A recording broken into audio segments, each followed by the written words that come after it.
Au bureau du notaire, j'ai découvert que mes parents ne me laissaient rien.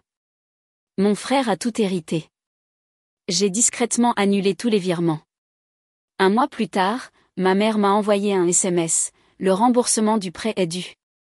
J'ai répondu, pas le mien. Je m'appelle Alice Moreau.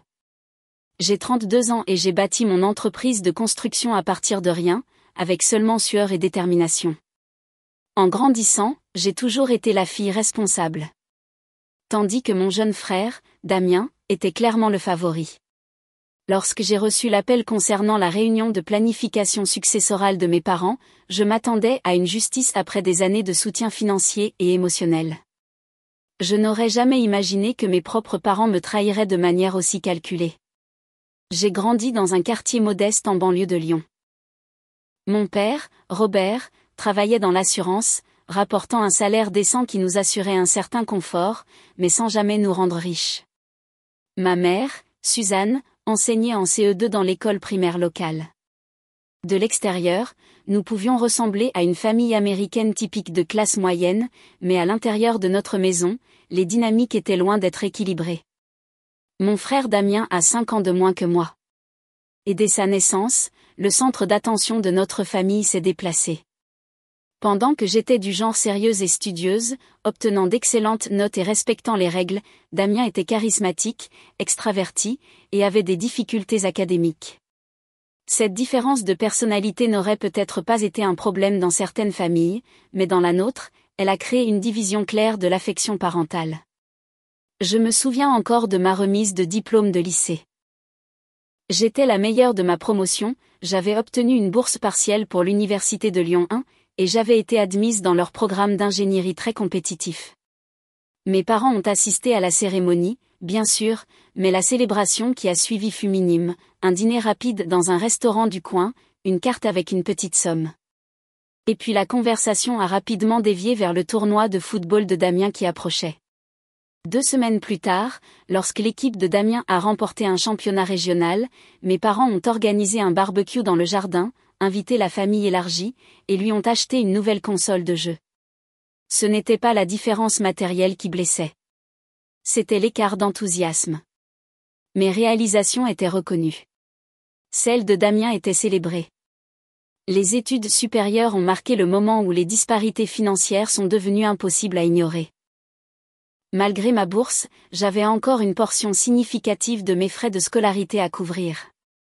Mes parents ont contribué ce qu'ils pouvaient, environ un quart des coûts, mais ils ont clairement indiqué que je devais me débrouiller pour le reste. J'ai contracté des prêts modestes et occupé 3 petits boulots à temps partiel, le matin dans un café, le soir à la bibliothèque universitaire, et les week-ends à faire des travaux de construction avec l'entreprise de mon oncle. Je dormais à peine, mais j'ai réussi à obtenir mon diplôme avec une dette minimale et une précieuse expérience professionnelle. L'expérience universitaire de Damien n'aurait pas pu être plus différente. Il a fréquenté une université privée avec des frais de scolarité considérablement plus élevés que les miens, malgré ses notes médiocres. Mes parents ont couvert toutes ses dépenses, scolarité, logement, pension complète, même l'argent de poche, tandis que j'ai dû financer la majeure partie de ma propre éducation. Lorsque j'ai demandé une fois à mon père pourquoi cette disparité, il a simplement dit « Damien n'est pas aussi indépendant que toi, Alice. Il a besoin de plus de soutien. » Ce schéma s'est poursuivi après l'obtention du diplôme. J'ai découvert que j'avais un talent pour les travaux de construction et la gestion de projet. J'ai économisé chaque centime de mon premier emploi dans une entreprise de construction, suivi des cours du soir en administration des affaires, et j'ai finalement lancé Moreau Construction à 26 ans. Ces 2 premières années ont été brutales, 80 heures de travail par semaine, dormant sur un matelas dans mon bureau pour économiser sur le loyer, réinvestissant chaque euro de profit dans l'entreprise. Pas de vacances, pas de vie amoureuse, juste le travail et la détermination. Pendant ce temps, Damien sautait de job en job, ne restant jamais nulle part plus de quelques mois. Il prétendait trouver sa voie, mais il trouvait surtout son chemin vers les bars et les fêtes. Lorsqu'il a eu 25 ans, il a annoncé vouloir ouvrir un magasin de souvenirs sportifs. Malgré son manque total d'expérience dans la vente au détail ou de connaissances commerciales, mes parents ont réhypothéqué leur maison pour lui accorder 75 000 € de capital de départ. L'entreprise a fait faillite en 8 mois. Damien a blâmé l'emplacement, l'économie, la concurrence en ligne. Tout sauf sa propre mauvaise gestion et sa tendance à utiliser l'inventaire du magasin pour impressionner ses amis. Mes parents ont effacé la perte avec des critiques minimes et ont continué à le soutenir financièrement. Durant la même période, mon père a eu une alerte santé, une légère crise cardiaque qui a nécessité une intervention chirurgicale et plusieurs semaines de convalescence. L'assurance a couvert la majeure partie, mais il restait un écart de 30 000 €. Je l'ai réglé sans hésitation, reportant des achats d'équipements qui auraient aidé mon entreprise en pleine croissance. Mes parents m'ont remercié, mais il y avait une pointe d'attente, comme si c'était simplement mon devoir en tant que fille qui réussissait. Cela a établi un schéma. Je suis devenu le filet de sécurité financier de la famille tout en recevant un soutien émotionnel ou une reconnaissance minime. Les dîners de famille du dimanche sont devenus une scène pour les dernières idées et entreprises de Damien, tandis que mes réalisations professionnelles recevaient au mieux une reconnaissance superficielle. Je me suis assise là, écoutant mes parents s'enthousiasmer de la façon dont Damien se trouvait lui-même, pendant que je construisais quelque chose de réel, de durable.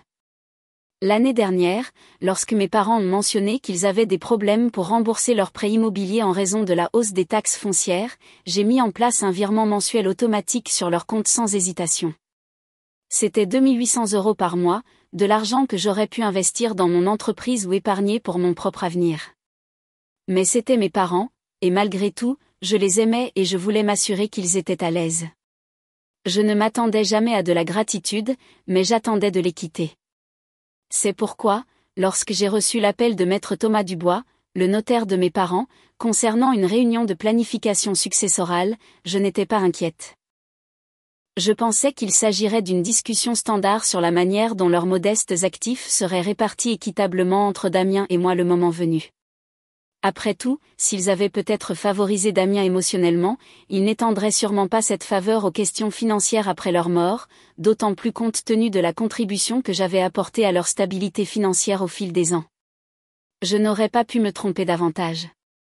L'appel de maître Dubois est arrivé un mardi après-midi alors que je supervisais une rénovation de cuisine à Paris. Sa voix était professionnellement neutre lorsqu'il m'a expliqué que mes parents avaient demandé ma présence à leur réunion de planification successorale ce vendredi-là. Lorsque j'ai demandé des détails, il a simplement dit qu'il serait préférable de tout discuter en personne. Quelque chose dans son ton m'a troublé, mais je l'ai mis sur le compte de ma propre paranoïa. Le vendredi est arrivé et je me suis garée devant l'étude notariale au centre de Paris, un élégant immeuble de verre qui criait des taux horaires coûteux. Je portais ma meilleure tenue business casual, un jean sombre et une chemise boutonnée repassée. Le travail de construction ne demande pas beaucoup de tenue formelle, mais je garde quelques belles pièces pour les réunions avec les clients. La réceptionniste m'a dirigée vers la salle de conférence numéro 3. Lorsque je suis entrée, j'ai immédiatement senti que quelque chose n'allait pas. Mes parents étaient assis rigides d'un côté d'une longue table en acajou, évitant mon regard. Damien était à côté d'eux, tripotant sa montre, un modèle coûteux que je savais qu'il ne pouvait pas s'offrir seul. Maître Dubois était assis à la tête de la table, des dossiers manilles soigneusement disposés devant lui. « Alice, merci d'être venue », a dit Dubois, en désignant la chaise vide en face de ma famille. « Maintenant que tout le monde est là, nous pouvons commencer. » La salle de conférence semblait froide malgré la douceur du printemps à l'extérieur. Des œuvres d'art probablement choisies pour impressionner les clients ornaient les murs. Des pièces abstraites dans des bleus et des gris corporate. J'ai pris place, remarquant le regard nerveux de ma mère vers mon père, qui fixait intensément la table. Comme vous le savez, a commencé Dubois, nous sommes ici pour discuter de la planification successorale de Robert et Suzanne. Ils ont pris des décisions qu'ils estiment important de communiquer clairement pendant que tout le monde est présent. Il a ouvert le dossier supérieur et en a sorti plusieurs documents. Je serai direct. Robert et Suzanne ont décidé de mettre tous leurs actifs au nom de Damien, avec lui comme unique bénéficiaire de leur succession. Les mots sont restés suspendus dans l'air. J'ai du mal à entendre. Pardon, ai-je demandé, regardant mes parents, qui ne me regardaient toujours pas dans les yeux. Dubois a continué avec un détachement clinique. Leur maison, leur compte d'investissement, leur police d'assurance et leurs biens personnels seront transférés à Damien après leur décès. Vous, Alice, recevrez la collection de cartes de baseball de votre père et le livre de recettes de votre grand-mère, comme spécifiquement demandé par votre mère. J'ai eu l'impression d'avoir été frappée. Des cartes de baseball? Un livre de recettes? Après tout ce que j'avais fait. C'est une blague, n'est-ce pas? J'ai regardé directement mon père, qui a finalement levé les yeux. Alice, a-t-il dit, sa voix essayant d'être ferme mais vacillant légèrement. Nous avons beaucoup réfléchi. Tu as réussi. Tu as bâti une entreprise florissante. Damien a besoin de plus de sécurité que toi. Ma mère a ajouté, sa voix aiguë et fragile. Nous essayons juste d'être pratiques. Tu as toujours été très doué pour te prendre en charge. Je me suis tournée vers Dubois. Pouvez-vous m'expliquer exactement de quels actifs nous parlons? Il a hoché la tête et a commencé à les énumérer méthodiquement. La maison évaluée à environ 650 000 €, dont vous les avez aidés à refinancer et sur laquelle vous avez effectué des paiements. Les comptes d'investissement totalisant environ 180 000 €, constitués en partie avec l'argent que vous leur avez donné pour leur retraite. Les polices d'assurance vie avec des prestations combinées de 300 000 €. Et puis est arrivé le coup de grâce. De plus, a poursuivi Dubois, vos parents ont récemment contracté un nouveau prêt hypothécaire sur la maison pour financer la nouvelle entreprise de Damien. Le montant du prêt est de 275 000 € avec des paiements mensuels de 2 800 €. Ma tête tournait. Le montant exact que je virais mensuellement. Ils n'avaient pas besoin d'aide pour les paiements hypothécaires existants. Ils avaient remboursé leur prêt hypothécaire initial des années auparavant. Ils avaient contracté ce nouveau prêt pour financer une autre des idées d'entreprise vouée à l'échec de Damien, sachant que je couvrirais les paiements. Quelle entreprise, ai-je demandé, regardant Damien, qui a eu la décence d'avoir l'air légèrement mal à l'aise. Un bar sportif haut de gamme, a dit ma mère rapidement, avec une note de fierté dans la voix. Super emplacement en centre-ville. Très prometteur. Et vous attendez de moi que je continue à faire ces paiements hypothécaires, ai-je demandé, incrédule. Mon père s'éclaircit la gorge. Nous apprécierions votre soutien continu pendant cette période de transition, une fois que l'entreprise de Damien décollera. Alors, si je comprends bien, ai-je interrompu, luttant pour garder ma voix égale, vous avez contracté un nouveau prêt hypothécaire sur votre maison libre de toute dette pour financer l'entreprise de Damien, sachant que je payais vos mensualités. Vous avez structuré votre succession de manière à ce que tout ce que vous possédez aille à Damien, et vous attendez de moi que je continue à payer un prêt hypothécaire sur une maison qui appartiendra entièrement à mon frère.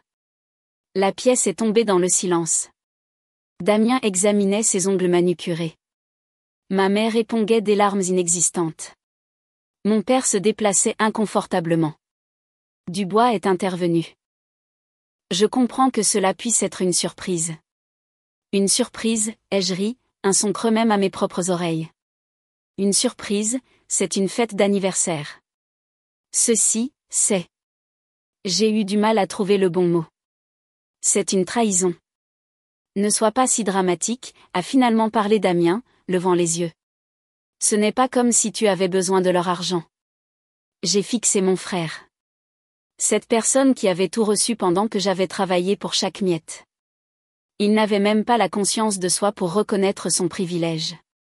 Dans son esprit, c'était juste l'ordre naturel des choses, lui recevant, moi fournissant. Y a-t-il autre chose que je doive savoir, ai-je demandé à Dubois, ignorant complètement Damien. Dubois a regardé mes parents, puis est revenu vers moi. Le plan successoral désigne Damien comme le bénéficiaire principal de tous les actifs au décès de vos parents. J'ai suggéré une répartition plus équitable, mais vos parents ont été fermes quant à leurs souhaits. Je me suis levé lentement, ramassant ma veste. Merci de votre temps, maître Dubois. J'apprécie votre transparence. Alice, attends, a appelé ma mère alors que je me dirigeais vers la porte. Nous devrions en discuter en famille. Peut-être au dîner de dimanche. Je me suis tournée une dernière fois, absorbant le tableau. Mes parents nerveux, mon frère prétentieux, le notaire avec ses piles de papiers soigneusement rangées documentant le mépris total de ma famille pour mes contributions et sacrifices. Je ne serai pas au dîner, ai-je dit calmement. J'ai de la planification financière personnelle à faire. Je suis partie, ignorant les appels de ma mère et la voix soudainement autoritaire de mon père me demandant de revenir. Dans l'ascenseur menant au parking, mon téléphone a commencé à vibrer avec des SMS et des appels. Je l'ai mis en silencieux et je suis rentrée chez moi dans un état d'incrédulité engourdi. L'ampleur de la trahison ne s'était pas encore pleinement enregistrée. Il ne s'agissait pas de l'argent lui-même. Il s'agissait de ce que l'argent représentait, des années de soutien ininterrompu, d'être pris pour acquis, d'être valorisé uniquement pour ce que je pouvais fournir. Pour la première fois, j'ai vu avec une clarté parfaite que, aux yeux de ma famille, je n'étais ni une fille ni une sœur. J'étais un distributeur de billets avec un pouls, et il était temps de clôturer ce compte. Ce soir-là, j'ai finalement lu l'avalanche de messages de ma famille. Les SMS de ma mère allaient de l'inquiétude, « Tu vas bien ? Appelle-nous » à la culpabilisation, après tout ce que nous avons fait pour toi. Ceux de mon père étaient plus directs, « Tu exagères. Appelle immédiatement pour discuter de tes responsabilités. » Damien n'avait envoyé qu'un seul message, faisant encore tout à propos de lui-même. J'ai éteint mon téléphone et je suis allée me coucher, me préparant à la tempête qui suivrait lorsque ma famille découvrirait que j'avais coupé les vivres. Demain apporterait la confrontation, mais ce soir, j'avais besoin de repos. Le poids des obligations financières avait été levé de mes épaules, remplacé par le fardeau plus lourd mais nécessaire d'établir mon indépendance par rapport à des liens familiaux toxiques. Mais d'abord, j'avais besoin de comprendre l'étendue totale de ce que je leur avais donné. J'ai passé la soirée à examiner minutieusement mes dossiers financiers, documentant chaque contribution que j'avais faite au fil des ans. Les chiffres étaient stupéfiants une fois exposés noir sur blanc. Contribution aux frais de scolarité de Damien, 14 000 € donnés directement à mes parents lorsqu'ils ont affirmé qu'ils ne pouvaient pas couvrir ses dépenses de deuxième année. Facture médicale de papa, 32 475 € pour la procédure cardiaque et les soins post-opératoires. Travaux de rénovation de la maison, 20 500 € pour une nouvelle toiture, une plomberie mise à jour et des travaux électriques lorsqu'ils ont découvert un ancien câblage dans leur grenier. Virements mensuels au cours des 5 dernières années, des montants variables avoisinant environ 1 500 € par mois avant les 2 800 € de cette année, totalisant plus de 90 000 €. Aide d'urgence, environ 15 000 € pour des réparations de voitures, le remplacement d'appareils électroménagers et d'autres dépenses imprévues. Le total m'a stupéfaite. Plus de 175 000 € en seulement 5 ans. De l'argent qui aurait pu faire croître mon entreprise plus rapidement, m'acheter ma propre maison ou constituer mon épargne retraite. En approfondissant mes relevés bancaires, j'ai remarqué quelque chose qui m'a fait froid dans le dos. Plusieurs retraits importants avaient été effectués sur le compte de mes parents, auxquels j'avais largement contribué, le jour précédent des dépôts sur le compte personnel de Damien. Ils avaient détourné mon aide financière pour lui depuis le début. Je me suis assise en arrière dans ma chaise, traitant ce nouveau niveau de tromperie. Ce n'était pas seulement qu'ils prévoyaient de donner tout à Damien après leur mort. Ils redirigeaient mon soutien vers lui depuis tout ce temps. Chaque euro que je pensais aider mes parents à maintenir leur niveau de vie avait en fait subventionné le style de vie de Damien et ses entreprises ratées. La trahison semblait encore plus complète maintenant. Non seulement ils m'avaient exclu de leur testament tout en s'attendant à un soutien financier continu, mais ils m'avaient systématiquement trompé sur la destination réelle de mon argent. Je finançais la vie de Damien par ce que je pensais être une aide à mes parents. J'ai appelé ma conseillère financière, Madame Margaret Dubois, et j'ai planifié un examen d'urgence. Si ma famille escaladait vers des confrontations professionnelles et une manipulation financière, j'avais besoin de m'assurer que tous mes actifs commerciaux étaient complètement protégés. J'ai également pris une décision qui semblait à la fois terrifiante et libératrice. Je documenterai tout et je serais prête à montrer à la famille élargie exactement ce qui s'était passé s'ils tentaient de me dépeindre comme la méchante. Ce soir-là, j'ai rédigé un calendrier détaillé des contributions financières, accompagné de relevés bancaires et de documents. Si cela devait devenir une guerre familiale, je serais armée de faits, pas d'émotions. La vérité serait mon bouclier contre leurs tentatives inévitables de manipulation et de gaslighting. La première indication que mes parents avaient découvert l'annulation des virements est venue le mercredi suivant à 9h17. J'étais sur un chantier, supervisant des travaux électriques, lorsque mon téléphone a explosé de notifications de ma mère. Il doit y avoir une erreur avec la banque. Ton virement mensuel n'est pas passé. De mon père, appelle immédiatement concernant la situation financière. C'est inacceptable. 3 appels manqués de leur numéro en l'espace de 5 minutes.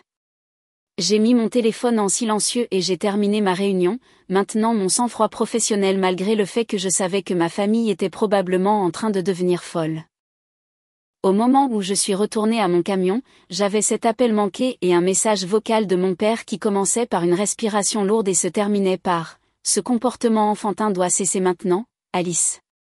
Tu as des responsabilités. » Des responsabilités, comme si je n'avais pas porté plus que ma part pendant des années.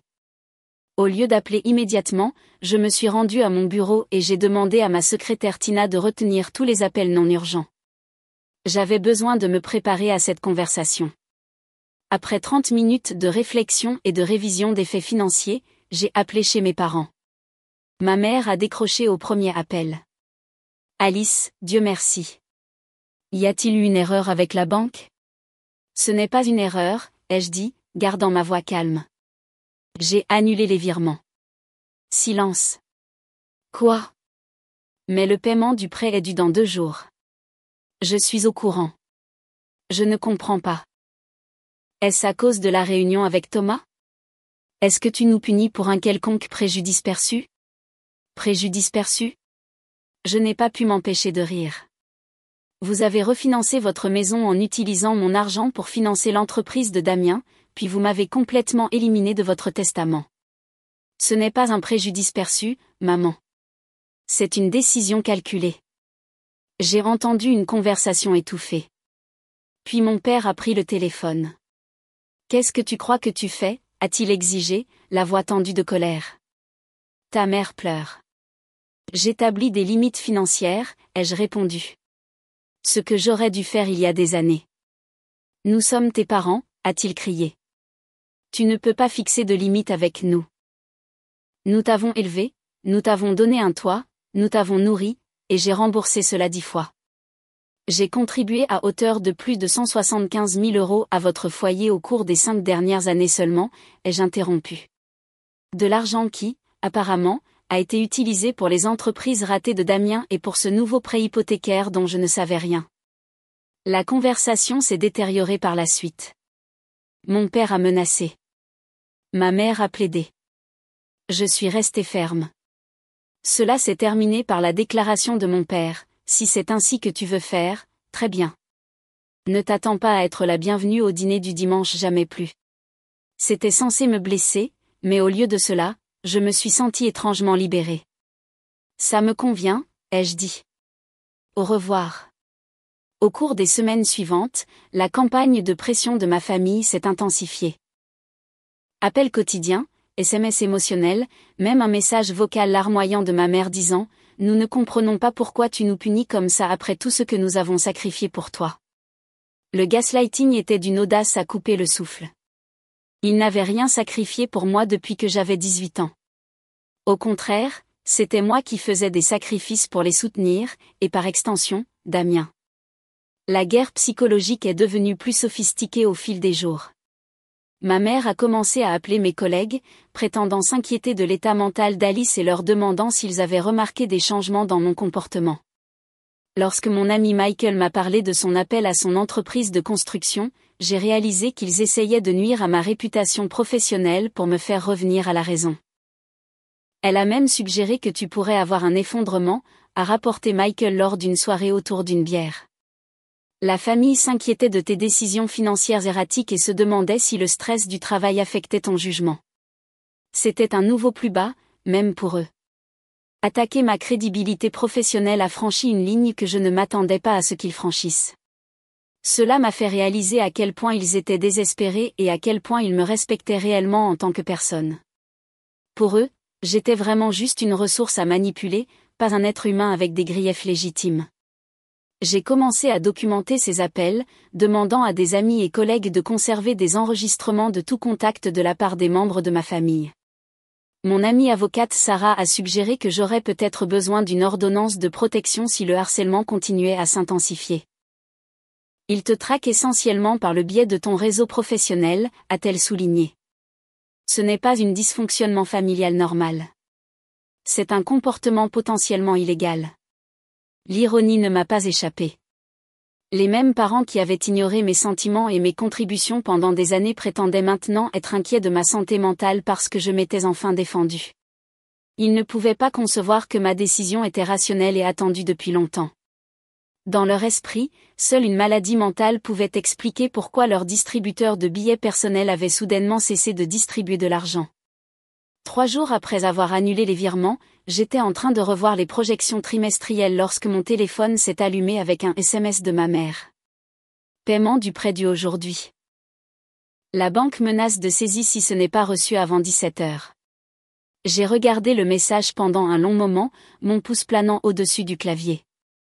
Finalement, j'ai tapé 2 mots et j'ai appuyé sur envoyer, pas le mien. La réponse de ma mère est arrivée presque immédiatement, un simple emoji pleurant suivi d'un silence. C'était de la manipulation émotionnelle niveau 101, conçue pour déclencher la culpabilité sans aborder réellement le problème. 20 minutes plus tard, mon père a appelé. Contre mon meilleur jugement, j'ai répondu. « Qu'est-ce qui te prend ?» a-t-il exigé sans préambule. « Ta mère est en train de faire une crise. » J'ai clairement indiqué ma position, ai-je répondu, gardant ma voix ferme. Le prêt n'est pas ma responsabilité. Nous allons perdre notre maison, a-t-il crié. La maison où tu as grandi. La maison que tu as refinancée pour financer l'entreprise de Damien sans me le dire, alors que tu savais que je faisais les paiements, ai-je corrigé. La maison qui ira de toute façon à Damien, selon ton plan successoral. Les confrontations ont continué, y compris mes parents se présentant à mon lieu de travail, créant des scènes qui menaçaient ma réputation professionnelle. Mais j'ai tenu bon. Pour la première fois de ma vie d'adulte, je me mettais en premier, pas par égoïsme, mais par nécessaire autopréservation. Les mois ont passé. Par l'intermédiaire de ma tante Emma, j'ai appris que mes parents avaient manqué 2 paiements hypothécaires et avaient reçu un avis officiel de la banque concernant une éventuelle procédure de saisie. Le bar sportif de Damien avait des difficultés et il avait été contraint de prendre un emploi à temps partiel pour compléter ses revenus. La réalité les frappe durement, a rapporté Emma lors d'un de nos appels de contrôle hebdomadaire. Damien a effectivement demandé à ton père des conseils sur la vente potentielle de l'entreprise avant qu'elle ne coule complètement. C'est surprenant, ai-je admis. Damien avait toujours rejeté les conseils, préférant apprendre les leçons à la dure. Je pense qu'il grandit enfin, a suggéré Emma. Rien ne vous mûrit comme faire face aux conséquences de vos choix sans être secouru. Pendant cette période, j'ai commencé à voir l'impact plus large de ma décision se propager dans le système familial. Les parents éloignés qui avaient initialement pris le parti de mes parents ont commencé à poser des questions plus précises lorsque le tableau financier complet est devenu clair. Tante Emma avait joué un rôle déterminant pour rétablir la vérité, partageant la documentation que j'avais fournie sur des années de soutien financier unilatéral. Ma cousine Rachel m'a appelé directement après avoir appris la situation d'Emma. « Je n'avais aucune idée que tu les soutenais depuis si longtemps », a-t-elle dit. « Quand ta mère m'a contacté pour demander de l'argent, elle a fait comme si tu les avais subitement abandonnés sans raison. Elle n'a jamais mentionné la planification successorale ni le fait que tu payais leurs prêts hypothécaires. Ce schéma s'est répété dans toute notre famille élargie. Mes parents avaient partagé sélectivement des informations, se dépeignant comme des victimes de ma cruauté soudaine tout en omettant le contexte qui avait conduit à ma décision. Lorsque les proches ont appris toute l'histoire, les années de soutien financier, le nouveau prêt hypothécaire secret, l'exclusion du testament, la plupart d'entre eux ont complètement compris ma position. Tes parents ont toujours eu des problèmes de limite, a confié mon oncle Frank lors d'un barbecue familial auquel j'ai assisté sans eux. Ta grand-mère se plaignait souvent de la façon dont ta mère manipulait les situations pour obtenir ce qu'elle voulait. Je vois les mêmes schémas maintenant. C'était une validation d'entendre que d'autres avaient observé ces dynamiques au fil des années. Je me demandais souvent si j'étais trop sensible ou si j'interprétais trop les choses. Apprendre que des membres de la famille élargie avaient remarqué les tendances manipulatrices de mes parents a contribué à confirmer que ma décision n'était pas une réaction excessive, mais une réponse nécessaire à des schémas toxiques de longue date. Ma propre vie s'était installée dans un rythme nouveau et plus sain. Mon entreprise prospérait. J'avais finalement acheté ma propre maison et j'avais commencé à sortir avec Lucas, un architecte qui m'a aidé à voir à quoi ressemblaient les relations saines. J'ai continué ma thérapie, traitant des années de manipulation et d'exploitation normalisée. L'opportunité de réconciliation est survenue lorsque mon père m'a envoyé une lettre manuscrite. La première communication écrite qu'il m'avait envoyée qui ne soit pas un email ou un SMS depuis probablement 15 ans. Je l'ai ouverte avec prudence, m'attendant à une autre tentative de culpabilisation ou à un appel financier. Au lieu de cela, j'ai trouvé quelque chose que je n'avais jamais reçu de mon père auparavant, des excuses sincères. « Chère Alice », a-t-il écrit de sa calligraphie d'ingénieur précise. J'ai commencé et discardé cette lettre une douzaine de fois, luttant pour trouver les bons mots. La simple vérité est que ta mère et moi t'avons traité injustement pendant de nombreuses années. Nous avons pris ton succès et ta responsabilité comme une licence pour exiger de plus en plus de toi, tout en te donnant de moins en moins en retour. Les décisions de planification successorale ont été le point culminant d'années de dynamique familiale déséquilibrée, et ta réaction, bien que douloureuse pour nous, était justifiée. La vente de la maison et le déménagement dans quelque chose de plus petit a été humble, mais nécessaire. Pour la première fois depuis des années, nous vivons dans nos moyens au lieu de compter sur ta générosité. Je ne m'attends pas à ce que cette lettre répare immédiatement les dommages que nous avons causés à notre relation, mais j'espère qu'elle pourra être un premier pas vers une connexion plus honnête et équilibrée à l'avenir, si tu le souhaites. Avec amour et regret. Papa. J'ai lu la lettre 3 fois, en analysant son sens. Elle ne contenait aucune demande d'argent, aucune allusion subtile à la culpabilité, aucune minimisation de leurs actions, juste la reconnaissance, la responsabilité et une porte ouverte à la réconciliation sans pression. J'ai appelé mon père 2 jours plus tard. La conversation était initialement maladroite, nous hésitions tous les deux dans ce nouveau territoire où les anciens schémas ne s'appliquaient plus. Mais progressivement, nous avons trouvé notre chemin vers une communication plus authentique que celle que nous avions eue depuis des années. Au cours des semaines suivantes, j'ai progressivement rétabli le contact avec ma famille, en prenant des mesures prudentes et mesurées plutôt qu'un retour immédiat au schéma précédent. Le café avec mon père est devenu un rituel hebdomadaire. Ma mère a fini par me contacter avec ses propres excuses. Damien et moi avons eu notre propre règlement où il a reconnu son comportement prétentieux et son ressentiment face à mon succès. Pour Noël, j'ai décidé d'aider mes parents avec un acompte sur leur condo, non pas comme une obligation continue, mais comme un cadeau unique donné librement. J'ai clairement indiqué que ce n'était pas un retour aux arrangements précédents, et ils ont accepté la contribution avec une gratitude sincère plutôt qu'une attente prétentieuse.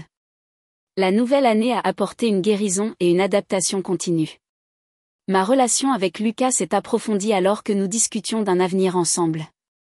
Mon entreprise a continué de prospérer et je me suis finalement senti libre de profiter de mon succès sans le drain constant des obligations financières familiales. Mes parents se sont installés dans leur nouveau style de vie plus modeste avec une grâce surprenante.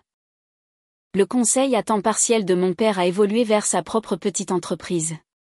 Ma mère a commencé à faire du bénévolat dans une école primaire locale et a finalement accepté un poste rémunéré comme aide-enseignante. La croissance de Damien a peut-être été le développement le plus surprenant.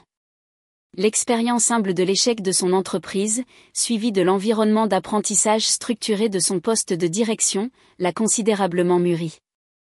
Il a commencé à sortir avec une femme sensible qui a remis en question ses tendances plus impulsives et a développé un intérêt sincère pour la compréhension des opérations commerciales.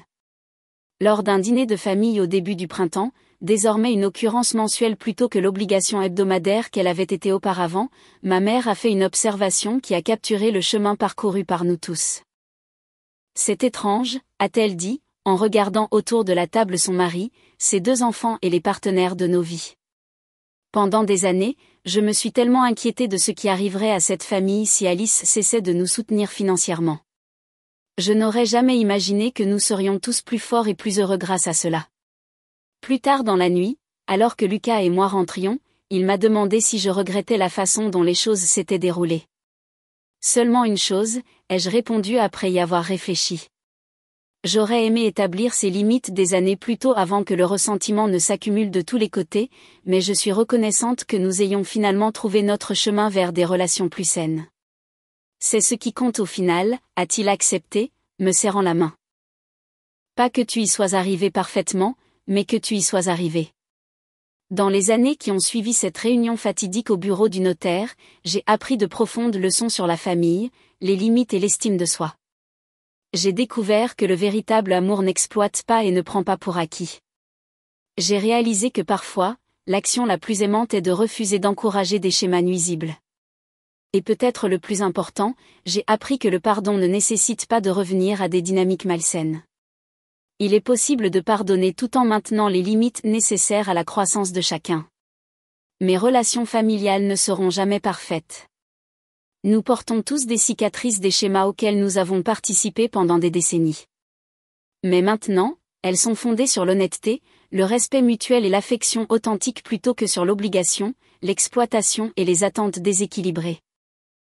Cette transformation, aussi douloureuse et désordonnée qu'elle ait été, valait chaque moment difficile le long du chemin.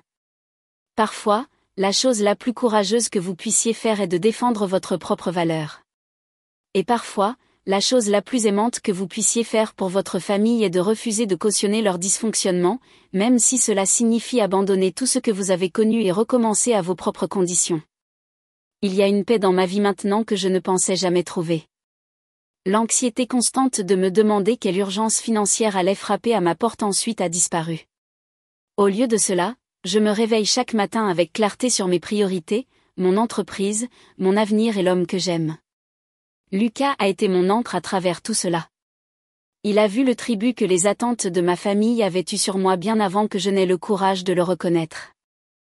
Lorsque j'ai finalement tiré la ligne, il n'a pas essayé de me faire pencher d'un côté ou de l'autre. Il s'est simplement tenu à mes côtés, me rappelant que je méritais l'équité, le respect et la liberté. À bien des égards, la force de notre relation est devenue le miroir dont j'avais besoin. J'ai vu à quel point la vie pouvait être différente lorsque quelqu'un m'aimait pour qui j'étais, et non pour ce que je pouvais fournir. Lucas ne m'a jamais rien demandé au-delà de l'honnêteté et du partenariat. Pour la première fois de ma vie d'adulte, je n'étais pas vidée. J'étais remplie. Il y a encore eu des moments difficiles. Les fêtes sont restées compliquées. Certains parents ont essayé de combler le fossé, m'invitant et Lucas à des rassemblements où mes parents étaient également présents. Au début, j'ai décliné, pas prête à rouvrir des blessures qui avaient à peine commencé à guérir. Mais progressivement, j'ai appris à me présenter sans renoncer à mes limites. La première fois que nous nous sommes tous assis à la même table, j'ai senti l'ancienne tension parcourir mon corps. Mon père s'éclaircissait la gorge plus que d'habitude. Ma mère s'affairait avec des serviettes et des plats. Damien évitait le contact visuel. Mais j'ai aussi remarqué quelque chose de différent. Il y avait de l'humilité dans leur comportement, une absence d'arrogance qui avait jadis été si épaisse qu'elle étouffait chaque pièce dans laquelle nous entrions ensemble. Je ne me suis pas précipitée pour combler le silence. Je l'ai laissé exister. Et finalement, de vraies conversations ont remplacé la gêne. Mes parents m'ont posé des questions sur mes projets, non pas avec une politesse feinte, mais avec un intérêt sincère. Damien a parlé de son nouveau rôle en management avec un ton de responsabilité que je n'avais jamais entendu auparavant. Il a même admis, à sa manière hésitante, qu'il comprenait maintenant combien j'avais porté. Le pardon n'était pas un événement unique. C'était un processus. Certains jours, je me sentais ouverte à cela. D'autres jours, je ressentais à nouveau la piqûre de la trahison. Mais Lucas m'a rappelé que le pardon ne consistait pas à excuser le passé. Il s'agissait de s'en libérer. Lorsqu'il m'a demandé en mariage lors d'une soirée tranquille dans notre jardin, avec la silhouette de la ville brillant au loin, j'ai ressenti une vague de gratitude si forte qu'elle m'a fait pleurer. Gratitude d'avoir survécu aux années de déséquilibre. Gratitude d'avoir appris à me tenir debout seule, et gratitude d'avoir trouvé un partenaire qui m'a valorisé sans condition. Le mariage était petit, intime, rien comme les grandes démonstrations que mes parents insistaient autrefois pour les entreprises éphémères de Damien. Juste des amis proches, quelques parents soutenants, et des vœux qui semblaient être des promesses auxquelles je pouvais croire. Mon père m'a conduite à l'autel, sa main tremblant légèrement, ses yeux humides d'un mélange de regret et de fierté. Ma mère a pleuré doucement, pas par manipulation cette fois, mais d'un endroit d'émotion sincère. J'ai choisi de les laisser être là, non pas parce que j'avais oublié le passé, mais parce que j'avais choisi de construire un avenir différent, un avenir où l'amour ne se mesurait pas en montant en dollars ou en sacrifices silencieusement endurés, mais en respect, en soins et en présence. Aujourd'hui, alors que je suis assise dans la maison que Lucas et moi avons conçue ensemble, je peux enfin dire que le poids s'est allégé. Mon entreprise continue de prospérer. Mon mariage est solide et ma famille, bien qu'imparfaite, a appris à exister avec des limites qui honorent tout le monde. Je sais maintenant que je suis plus que ce que je fournis. Je suis digne d'un amour qui ne vient pas avec des conditions. Et bien que le chemin vers cette réalisation ait été douloureux, il m'a mené exactement là où je devais être. Avec Lucas à mes côtés, je ne survis pas seulement. Je vis pleinement, librement et enfin selon mes propres termes.